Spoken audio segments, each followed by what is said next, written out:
Hindi titigil ang pamahalaan sa pagbibigay ng libreng edukasyon sa kolehiyo. Ito ang iginit ng administrasyon ni Pangulong Ferdinand R. Marcos Jr. matapos questionin ng ilang mamabatas ang maliit na pondo sa 2024 para dito. Nagbabalik si Meleles Moras para sa sentro ng balita. Tiniyak ng administrasyon ni Pangulong Ferdinand R. Marcos Jr. na patuloy na popondohan ng gobyerno ang free college education law sa bansa.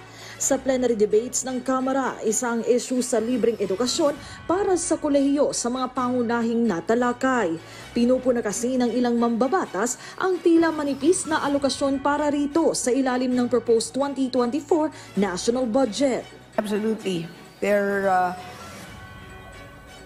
There is strong commitment from the DBCC that we will support the law on free college education, and we will make sure that we will have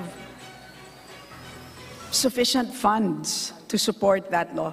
It is very important for our youth to have continued access to free college education. Importante yan para sa kinabukasan ng ating kabataan. Kahapon, matapos ang buong araw hanggang gabi na talakayan, matagumpay na natapos ng mga kongresista ang pagbusisi sa plenaryo ng panukalang pondo ng mga sumusunod na ahensya. Bukod naman dito, patuloy rin ang paghahain ng ilang mambabatas ng mahalagang resolusyon at panukala.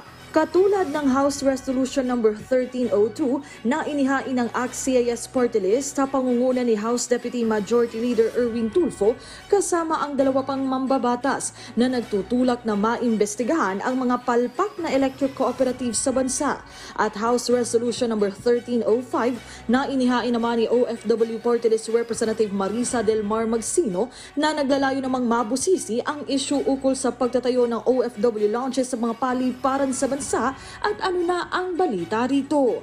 Meleles Moras para sa Bayan.